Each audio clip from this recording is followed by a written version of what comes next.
Zaman Batu adalah periode prasejarah yang luas di mana batu digunakan untuk membuat peralatan batu permata, berujung runcing, atau permukaan perkusi. Zaman Paleolitikum atau zaman batu tua, manusia purba yang hidup di masa ini adalah Meganthropus paleojavanicus, Pithecanthropus mojokertensis, Pithecanthropus erectus, Homo soloensis, dan Homo wajagensis. Mereka sering berburu dan mengumpulkan makanan. Oleh karena itu, tempat tinggal mereka berpindah-pindah atau nomaden. Hasil kebudayaan Paleolitikum secara umum dibagi menjadi kebudayaan Ngandong dan Pacitan. Pada kebudayaan Pacitan ditemukan alat dari batu yang kasar, yaitu kapak genggam, kapak perimbas, dan alat-alat serpih. Sedangkan alat yang ditemukan di Ngandong adalah belati. Mesolitikum atau zaman Batu Tengah adalah suatu periode perkembangan teknologi manusia. Salah satu ciri zaman Mesolitikum adalah ditemukan kecoken modiger di pesisir pantai timur Sumatera.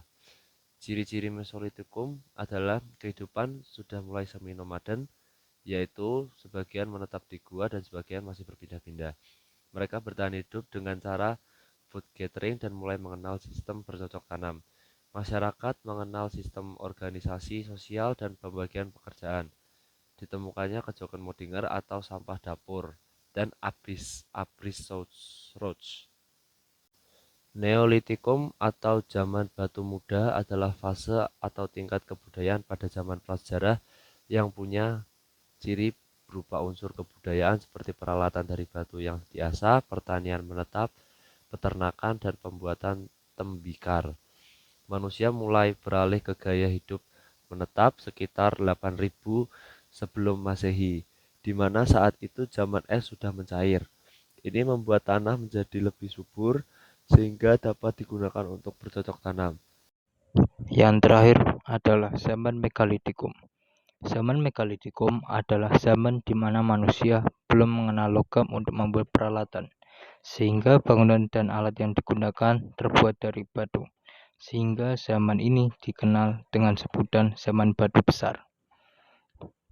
Ciri-ciri dari zaman Megalitikum adalah membuat bangunan dari batu berukuran besar, memiliki tempat tinggal, memenuhi kebutuhan sehari-hari dengan bercocok tanam, berternak, menjadi nelayan, dan membuat alat dari gerabah. Lalu menganut sistem kepercayaan nenek moyang. Selanjutnya adalah membuat bangunan untuk memuja leluhur. Dan yang terakhir, menghasilkan kebudayaan berupa menhir, dolmen, sarkofagus, kubur batu, puden berundak, dan arca. Untuk selanjutnya adalah zaman logam. Zaman logam adalah masa ketika manusia mulai membuat alat dari logam, terutama pada zaman perunggu dan zaman besi. Pada zaman perunggu, alat dan senjata dibuat dari campuran tembaga dan timah, menandai perkembangan teknik perkembangan dan daya hidupan sosial yang lebih maju. Lalu ada zaman besi. Zaman besi ditandai oleh penggunaan besi yang lebih kuat untuk alat pertanian dan senjata, serta munculnya sistem sosial yang lebih kompleks dan perdagangan antar wilayah. Periode ini membawa kemajuan teknologi dan sosial yang signifikan sebelum masuknya masa sejarah yang lebih modern.